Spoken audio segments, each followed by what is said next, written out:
মক্কা মদিনায় যা ওমরা করতে, তাই দাম্মাম আসলাম বাসের টিকিট কাটতে। এই যে টিকিট কাটলাম, বিমানের টিকিট এত দাম, ইমার্জেন্সি কোনো টিকিট নাই, ইমার্জেন্সি সব টিকিট দাম, এই কারণে বাসের টিকিট কাটলাম। যদি 1 মাস আগে টিকিট কেটে রাইখা দিতাম তো আজকে বিমানে যাইতাম। কপাল খারাপ, টিকিট অনেক দাম, আর ইমার্জেন্সি কোনো টিকিটই নাই, সবগুলো হচ্ছে আপনার দামি দামি টিকিট। আর বাসদাই ভালো হইব, যেহেতু আমি একবারও যাই নাই। বাসদা গেলে মনে করেন সব কিছু দেখতে পারমু।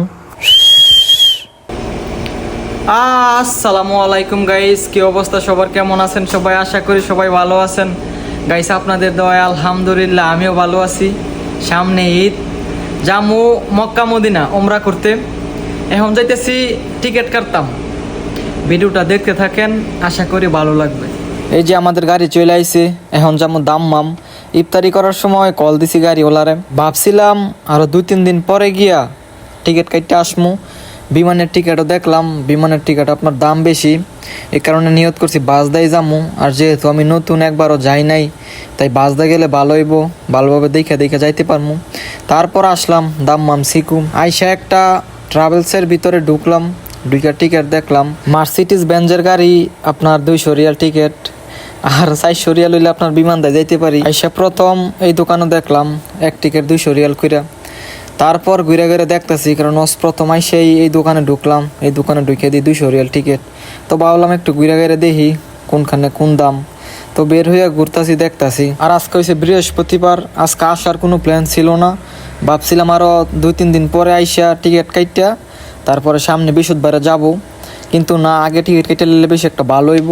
পরে আপনার গাড়ি ফাই নাকি না ফাই, ভালো গাড়ি, এই কারণে আগে ভাগে টিকিট কেটে থুয়ে দিতেছি। তারপর মনে করেন নিয়ে চিন্তা, এই যে দেখতেছেন লাইন ধরা, সবগুলো হচ্ছে আপনার এই টিকিট কাউন্টার। বেশিরভাগই আপনার বাংলাদেশিরা এইসব ট্রাভেলসের দোকানও কাজ করে। দেখছেন ছোটো ছোটো ঘর, খুব সুন্দর। তো ঢুকতেছে এইখানে ঢুকে দেখি। তারপর এইখানেও টিকিট মিলল না। তারপর যেইখানে প্রথম ঢুকছিলাম ওইখান থেকে আইসে আপনার 4টা টিকিট কাটলাম 180 রিয়াল কইরা। অনেক ফেসায় মেসায় তারপর 20টা টিয়া কম রাখছে। 26 তারিখ ইনশাল্লাহ, আল্লাহ যদি বাঁচায় রাখে, আল্লাহর নাম নিয়ে রুম থেকে বের হয়ে যাবো। আপনার 3টার সময় গাড়ি ছাড়বে, বিকাল 3টায় গাড়ি ছাড়বে। তো টিকিট কাটলাম। এখন সামনে এসে দিই বড় বড় মুরগি ব্যস্ত আছে। মুরগিগুলা দূর থেকে খুব বড় বড় দেখা যাইতেছে, রাতা মুরগি, যে দেখেন কত বড় বড় মুরগি। একটা মুরগি আপনার 5 কেজি 6 কেজির উপরে, ক্যামেরার মাঝে দেখা যায় না, কিন্তু বড় বড় মুরগি দেখছেন, সবগুলা রাতা। তারপর একটা বড় দেখে একটা মুরগি নিলাম, এই যে মুরগিটা নিলাম, কমসে কম 6 কেজির উপরে, 35 রিয়াল। তো এখন তো মুরগি নিয়ে হাঁটা সম্ভব না, তাই মুরগিটা বাইন্দা একটা খাঁচার ভিতরে থিয়ে দিলাম। তারপরে আসলাম আপনার জুসের দোকানে। এইখানে আইসা জুস অর্ডার দিল। 2 জনে লইছে আপনার আখের রস, আর আমি লইছি আপনার আমের। তারপর খাইয়া টাইয়া আসলাম আবার আপনার বুফিয়াত। এইখানে আইসা দিল ভাত অর্ডার, ভাতের সাথে দিল হইছে আপনার টমেটো। তারপর উনি জিগাইতেছে তারপর কি দিব, মাছ টাছ মানে সব কিছু কইতাছে, কিন্তু মাছ তো আমরা জীবনও খাবো না। তারপর গরুর মাংস অর্ডার দিল, এই যে 4টা গরুর মাংস দিল। খাইতেছি, খাইয়া উড়া দুরা খাইয়া তারপর যাবো আপনার মার্কেটের ভিতরে। এই যে মার্কেটও আসলাম, এক জোড়া জুতা দেখে গেছিলাম আপনার, গেছে মাসও, কিন্তু নেই নাই। ভাবছি ঈদ আসলে তারপরে নিমো, আর ঈদ দোয়া সেই পড়ছি। যে জুতাগুলো দেখাইছি আপনাদেরকে সাদা, এইগুলাই নিছি 42 সাইজ, আর আপনার দাম হয়েছে আপনার 55 রিয়াল, মানে 55 রিয়াল। খুব সুন্দর জুতাগুলাই। তারপরে একটা গেঞ্জি নিলাম, কারণ পাঞ্জাবি পরে ঈদ করবো, আপাতত মনে করেন এটা সিম্পল, কারণ এইখানে যামো গিয়া ঘুরতে হইব, ওই কারণে সাদা একটা গেঞ্জি নিলাম। সাদা গেঞ্জিটার দাম হয়েছে আপনার 30 রিয়াল। যেই কাপড় আছে এই কাপড় ওই 2040 সাল পর্যন্ত পরা যাইব, সারা দেশের কাপড়।